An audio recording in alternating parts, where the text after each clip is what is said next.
Hello, dear listener, and welcome. Settle gently into your space, allow the day's echoes to softly recede, and let your mind drift with the slow, calm rhythm of our words tonight. We're going to embark on a journey, a quiet exploration into the heart of something profound, the very essence of history, as encapsulated in a remarkable artistic creation. Our focus tonight is an album, a musical tapestry titled, most fittingly, History, Past, Present and Future BookI. Just the title itself invites a deep breath, doesn't it? History, Past, Present and Future. It whispers of time, of the relentless flow that carries us all, of the moments that coalesce to form our personal narratives and the grander sweep of civilization. Philosophically, history is not merely a collection of dates and events, but a continuous conversation between what was, what is, and what is yet to be. It is a river, ever moving, yet carrying the sediment of all that has passed. Every ripple in its surface is a moment, an experience, a memory, contributing to the greater current. This album, released on a specific day, June 20th, 1995, becomes itself a fixed point, a landmark in that river of time, offering us a chance to reflect on the nature of our own journeys. Consider the very structure of this work, a double album. One disc, aptly named History Begins, is a compilation, a careful curation of past triumphs, echoing earlier chapters of a vibrant artistic life. The other, History Continues, unveils entirely new material, fresh creations born from the crucible of the present. This dual nature speaks volumes about the human experience, about the delicate balance we all maintain between reflection and forward momentum. We carry our past within us, a rich reservoir of experiences, lessons, joys, and sorrows. These memories, scientifically speaking, are not static files in a dusty archive of the brain, but dynamic neural pathways, constantly being reconsolidated and reinterpreted in the light of new information. Our present self is continuously being sculpted by the clay of our past, yet simultaneously, we are always creating, always becoming, always stepping into the unknown expanse of what's next. The act of listening to History Begins is like sifting through the luminous fragments of memory, recognizing the familiar echoes, feeling the resonance of earlier moments. Then, History Continues invites us to witness the birth of new expressions, the unfolding of consciousness in real time, reminding us that creation is an eternal, vital process. This album wasn't created in a vacuum, no great work of art ever is.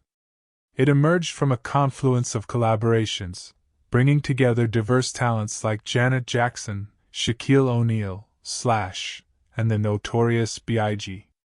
This weaving together of distinct voices and artistic energies is a beautiful illustration of interconnectedness. In a scientific sense, it mirrors the intricate dance of elements in the natural world, or the complex neural networks within our own brains, where different regions and functions synergistically combine to produce something far greater than the sum of their individual parts. Each artist brought their unique frequency, their particular resonance, and together, they created a rich, multi-textured sonic landscape. This tapestry of sound, spanning genres from pop and R&B to hip-hop, with elements of hard rock and funk rock, speaks to the universal language of music, its capacity to transcend boundaries and speak directly to the soul, regardless of stylistic labels.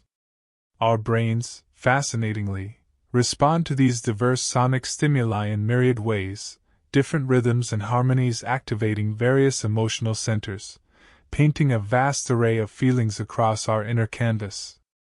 Within these soundscapes, history delves into lyrical themes that are profoundly human and timeless: environmental awareness, isolation, greed, and injustice. These are not just songs, they are reflections, meditation. On the human condition. Earth Song, for instance, resonates with a deep, primal call for ecological consciousness, reminding us of our profound and undeniable connection to the planet. Scientifically, our very existence is interwoven with the delicate balance of Earth's ecosystems. The air we breathe, the water we drink, the food we consume, all are products of an intricate, living system. When we speak of environmental awareness, we are acknowledging this scientific reality of interconnectedness, understanding that our actions ripple through the vast web of life. Then there are the themes of isolation, greed, and injustice. Philosophically, these concepts pierce to the core of our societal structures and individual experiences. Isolation, in an increasingly connected world, can feel like a paradox, a profound aloneness amidst the clamor of millions. Greed, a seemingly endless hunger, often arises from a perceived scarcity, an ancient, almost primal fear that there will not be enough, driving us sometimes to act against our better judgment, or against the common good. And injustice, the searing pain of unfairness, speaks to our inherent human yearning for equity, a deep-seated neurological impulse for balance and reciprocity in our interactions. When an artist gives voice to these universal struggles, they act as a mirror, reflecting our collective conscience, inviting us to look inward and consider our responsibilities to ourselves and to one another. It is impossible to discuss history without gently acknowledging the deeply personal and profoundly challenging context from which history continues, emerged. Several of these new songs directly addressed the child sexual abuse allegations made against the artist in 1993 and his perceived mistreatment by the media. This chapter of his life was marked by an intense and unrelenting public scrutiny, a period when the very fabric of his reputation was relentlessly stretched and frayed. Philosophically, this experience illuminates the fragile nature of perception, the immense power of narrative, and the profound difficulty of distinguishing truth amidst the swirling vortex of public opinion. It speaks to the human vulnerability when confronted with a collective gaze, a million eyes dissecting, judging, often prejudging. Scientifically, the human brain is wired to interpret and make sense of information, but it is also susceptible to biases. Confirmation bias, for instance, where we seek out information that confirms existing beliefs, or the availability heuristic, where easily recalled, often sensational, information disproportionately influences our judgment. When this is amplified by the sheer volume and speed of media dissemination, the individual caught in its glare can be subjected to a psychological siege. The album's protest songs, such as Earth Song and They Don't Care About Us, are not merely musical compositions, they are powerful acts of defiance, a reclaiming of voice and agency in the face of perceived silence and injustice. They are a primal scream, a refusal to be unheard, a testament to the enduring human spirit's capacity to find expression even amidst profound pain. Art, in this sense, becomes a therapeutic conduit, a means to transmute personal suffering into universal statements. Of course, They Don't Care About Us also drew accusations of anti-Semitism, which Jackson vehemently denied. This episode, too, offers a moment for quiet reflection on the complexities of communication and interpretation. Words, like all forms of expression, carry multiple layers of meaning, and their reception can be deeply subjective, shaped by individual histories, cultural contexts, and predispositions. What one intends as a universal cry against suppression, another might interpret through a more specific lens. This philosophical dilemma, the gap between artistic intent and audience reception, highlights the delicate dance of shared understanding and the constant need for full engagement rather than hasty judgment. Following the album's release, the artist embarked on the History World Tour, his third and final solo concert tour. This global journey, which grossed an astonishing $165 million, was not just a series of performances. It was a physical manifestation of connection, a direct engagement with millions across continents. Philosophically, a live concert is a communal ritual, a shared experience where individual consciousnesses momentarily converge, united by rhythm, melody, and a collective emotional pulse. It's a testament to the power of human gathering, a primal echo of ancient tribal dances and storytelling circles. Scientifically, the neuroscience of shared experience, involving phenomena like mirror neurons, suggests that when we witness and participate in collective expressions, our brains can synchronize, creating a profound sense of belonging and empathy. The energy exchanged between performer and audience is a tangible, almost palpable force, a feedback loop of emotion and response. History itself debuted at number 1 on the Billboard 200 and in 19 other countries, showcasing its immense global impact. Singles like the powerful double A-side Scream, a duet with his sister Janet, and Childhood became top 5 hits, and You Are Not Alone achieved a historic feat by debuting at number 1 on the Hot 100, a testament to its immediate resonance with the public. To sell over 20 million copies worldwide, to be certified 8x platinum, and to receive Grammy nominations, including Album of the Year, indicates not just commercial success, but a deep cultural penetration, a lasting footprint in the collective consciousness. While some critics viewed it as a regression from Jackson's previous releases, this perspective often misses the profound personal journey embedded within the art. Sometimes artistic progression isn't about breaking new stylistic ground, but about excavating deeper emotional truths, about responding authentically to life's most challenging chapters. The album, as a whole, became a touchstone, a moment in time that continues to resonate. To truly understand the heart of history, we must gently delve a little deeper into the background, into the turbulent relationship the artist endured with the tabloid press, which began to sour in the late 1980s.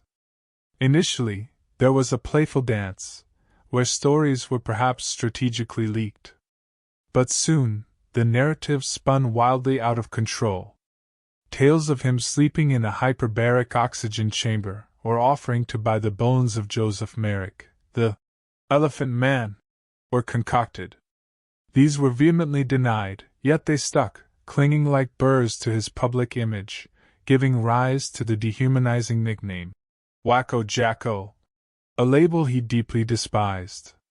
Philosophically, this illustrates the potent, often destructive, power of narrative, how repeated stories, even if false, can begin to construct an alternative reality in the public mind, overshadowing the truth of a person's lived experience. Scientifically, this taps into the human brain's tendency to create coherent narratives, even from fragmented or fabricated information. Our minds seek to fill in the gaps, often preferring a compelling story to an uncomfortable truth. This sense of victimization by the press was so profound that it inspired a song as early as 1989. "Leave Me Alone." It was a plea, a cry for space, a desire for boundaries. And this plea, sadly, only became more urgent. The relationship between the artist and the press utterly collapsed in 1993, with the aforementioned child sexual abuse allegations. Though he was never charged with a crime, the criminal investigation itself became a relentless media circus. Consider the impact, dear listener, of such an experience: intense, unceasing media scrutiny, misleading and sensational headlines designed to shock and enthrall, the apparent paying for stories, irrespective of veracity, the deliberate use of flattering pictures, and headlines that strongly implied guilt even in the absence of conviction. Philosophically, this era laid bare the ethical failures of certain segments of the media, demonstrating how the pursuit of profit and sensationalism can utterly eclipse the principles of truth, fairness, and human dignity. It revealed the terrifying power of collective judgment, the way a societal narrative can be shaped and molded, and how difficult it is for an individual to resist such an overwhelming force. We saw headlines like, drug treatment star faces life on the run, and accusations of being a fugitive, alongside false allegations of cosmetic surgery to become unrecognizable. The Daily Mirror even held a Spot the Jacko contest, a grim game played with a human being's distress. And perhaps most jarringly, a talk show host, Geraldo Rivera, set up a mock trial with an audience jury, even though the artist had not been charged with a crime. Scientifically, the human brain under such extreme, prolonged stress enters a state of perpetual threat response. The amygdala, our primal alarm system, is constantly activated, flooding the body with cortisol and adrenaline. This isn't just psychological discomfort, it's a profound physiological assault. The ability to think clearly, to find peace, to experience joy, is severely compromised. Chronic stress degrades the immune system, impacts digestion, disrupts sleep, and fundamentally alters neurochemical balance. The collective fascination, the Spot the Jacko contest, the mock trial, these phenomena can be understood, in a sociological sense, as manifestations of collective dehumanization, where an individual is stripped of their humanity and transformed into an object of entertainment or scorn. In 1994, the artist himself spoke of this ordeal, saying, "I am particularly upset by the handling of the matter by the incredible, terrible mass media. At every opportunity, the media has dissected and manipulated these allegations to reach their own conclusions." His words resonate with the feeling of profound powerlessness, of being dismembered by external forces, of having one's own truth twisted and reformed beyond recognition. This is the philosophical struggle of self-definition in an age of mass communication. How do we hold on to our inner truth when the world outside paints a different, often grotesque, picture? The toll of this relentless pressure was immense, profoundly affecting his health. He began taking painkillers, Valium, Xanax, and Ativan to cope with the unimaginable stress. A few months after the allegations surfaced, he stopped eating. His health deteriorated to such an extent that he was forced to cancel the remainder of his Dangerous World Tour and enter rehabilitation. He booked an entire floor of a clinic, receiving Valium intravenously to wean him from painkillers. This heartbreaking detail offers a stark reminder of the profound connection between our mental and physical well-being. Scientifically, stress hormones can wreak havoc on the body. The constant influx of cortisol can suppress appetite, lead to gastrointestinal issues, and profoundly disrupt the body's natural rhythms. The reliance on medication for relief, while understandable, also speaks to the brain's desperate attempt to self-regulate, to find some semblance of calm amidst the storm of neurochemical imbalance. Rehabilitation, in this context, is not merely a physical process, but a profound resetting, a slow, gentle recalibration of the mind and body's intricate systems, a journey back toward equilibrium. It is against this backdrop of immense personal suffering and public scrutiny that History was born. It was his first studio album since his 1991 release, Dangerous, and crucially, his first new material since being accused of child sexual abuse. This album, then, is more than just a collection of songs. It is a testament to resilience, a chronicle of pain, defiance, and ultimately hope. It is a profound artistic response, an act of creation born from the ashes of devastation. The two discs, History Begins and History Continues, take on an even deeper symbolic meaning now. History Begins reminds us of the triumphs, the joy, the undisputed brilliance that preceded the storm, serving as an anchor to an identity that existed before the public maelstrom.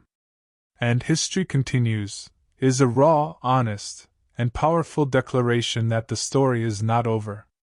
It is a statement of survival, of continuing to create, to speak, to exist, even when the world feels determined to write your ending. This ongoing narrative, this intertwining of past and present to shape the future, is the very essence of existence. Our lives, too, are double albums. A history begins, with all our foundational experiences, and a history continues, that we are writing, moment by gentle moment, right now. As we bring our quiet reflection to a close, let us ponder the profound lessons embedded within this artistic work. History, past, present, and future BookI reminds us that history is not a static concept, but a living, breathing entity. It shows us how deeply personal experience can intertwine with universal themes, how art can serve as both a shield and a voice, and how, even in the face of immense adversity, the human spirit yearns to create, to connect, and to express its truth. May this gentle journey through history inspire a sense of peace within you, a deeper understanding of the intricate dance of time and perception. Now, as the echoes of our thoughts gently fade, allow yourself to drift into a peaceful slumber. May your dreams be serene, and your night be filled with profound rest. Good night, dear listener,